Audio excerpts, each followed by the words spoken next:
नमस्कार,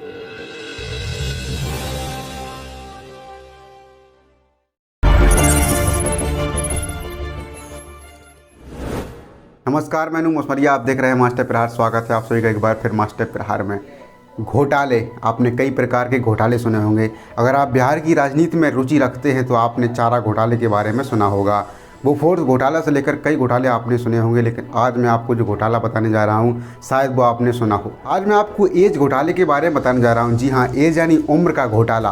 उम्र का घोटाला हुआ है बिहार चुनाव में और ये घोटाला नेताओं ने किया है। बिहार में चुनाव में उम्मीदवार मैदान में हैं और इन्हीं उम्मीदवारों ने नामांकन भरते समय अपनी उम्र में घोटाला किया है। किसी की उम्र 5 सालों में 1 वर्ष भी नहीं बढ़ी तो किसी की उम्र 5 सालों में 10 वर्ष तक बढ़ गई। आइए देखते हैं।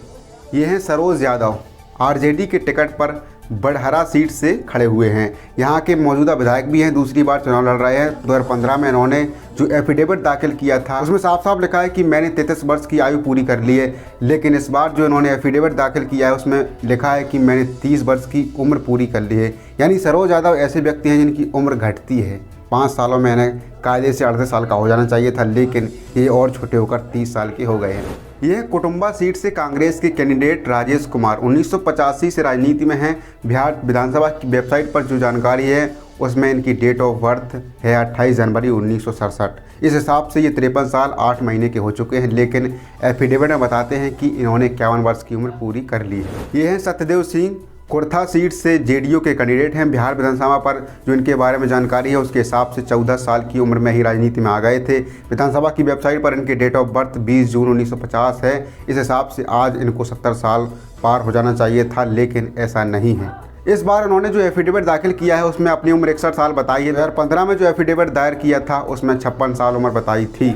उस हिसाब से तो सही, लेकिन विधानसभा की साइट पर जो जानकारी उसके हिसाब से बिल्कुल गलत है। अब या तो विधानसभा में गलत जानकारी है या फिर एफिडेविट में गलत जानकारी दी गई है। भाजपा की निक्की हेम्ब्रिज भी शायद ऐसी ही हैं। कटोरिया सीट से दोबारा खड़ी हुई हैं, पिछली बार हार गई थी। 2015 में उन्होंने अपने एफिडेविट में बताया था कि उनकी उम्र 42 साल। 2015 को बीते हुए 5 साल होने वाले हैं। इन 5 सालों में निक्की की उम्र जरा सी भी नहीं बढ़ी। वो तब भी 42 की थी और अब भी जो एफिडेविट लगाया है उनकी उम्र अभी भी 42 साल की है, लेकिन फ़ोटो ज़रूर बदल गई है।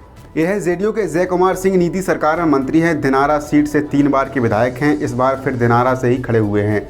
ऐसे नेता हैं जिनकी उम्र 5 साल में 10 साल बढ़ गई है। हालांकि वो भी कम है, क्योंकि बिहार विधानसभा की वेबसाइट पर इनकी डेट ऑफ बर्थ है 1 मार्च 1963। इस हिसाब से इनकी उम्र होनी चाहिए 57 साल और 7 महीने। लेकिन अब देखिए 2015 में जो इन्होंने एफिडेविट दायर किया था उसमें इनकी उम्र लिखी हुई 46 साल और इस बार जो एफिडेविट लगाया है उसमें उनकी उम्र है 56 साल।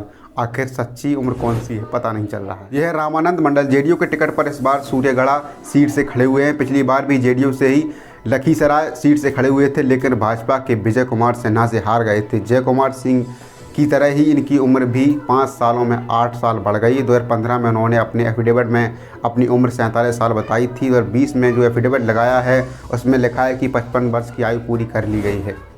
ये हैं ज्ञानेंद्र कुमार सिंह, भाजपा के टिकट से बाढ़ सीट से चुनाव लड़ रहे हैं। पिछली बार भी यहीं से जीते थे। इनकी उम्र भी 2015 से 2020 के बीच 10 साल बढ़ गई है। 2015 के एफिडेविट में इनकी उम्र 51 साल लिखी है। 2020 में इन्होंने अपनी उम्र 61 साल बताई थी। हालांकि विधानसभा की वेबसाइट पर मौजूद जानकारी के हिसाब से इनकी उम्र 61 साल ही होनी चाहिए। वहाँ इनकी डेट ऑफ बर्थ 19 जून 1959 लिखी हुई है। तो देखा आपने किस तरह से इन उम्मीदवारों की उम्र में घोटाला हुआ है। चुनाव आयोग को इस पर गौर करना चाहिए। आप जनता के प्रतिनिधि बनने जा रहे हैं, आप संवैधानिक पद पर बैठने जा रहे हैं, आपके हाथों में संविधान की जिम्मेदारी आने वाली है। कम से कम झूठ तो ना बोलें, जो सच्चाई है वह बताइए। किसी नौकरी के लिए अगर कोई अभ्यर्थी आवेदन करता है तो उसकी उम्र 1 दिन कम या ज़्यादा हो तो उसे आवेदन नहीं कर सकता। कठोर नियम केवल जनता के लिए क्यों होते हैं? नेताओं को कम से कम झूठ तो नहीं बोलना चाहिए। आप विधानसभा में जा रहे हैं, आगे चलकर आप कानून बनाएंगे, कम से कम झूठ मत बोलिएगा। जब अभी से आप झूठ बोलेंगे और घोटाले करेंगे तो आप पर विश्वास कैसे किया जाएगा? क्या आपको इतनी भी गणित नहीं आती कि अगर मैं 2015 में 46 साल का था तो 2020 में 56 साल का कैसे हो जाऊंगा? क्या आपने टाइम ट्रेवल वाली मशीन खोज निकाली है जिससे आप समय में यात्रा कर रहे हैं? फिलहाल जो भी आपके सामने, उम्मीद करते हैं कि आगे कुछ सुधार होगा। मास्टर प्रहार में अखिल वस्तनाई, अगली बार फिर मुलाकात होगी। धन्यवाद। आगे एक शुभ विचार है।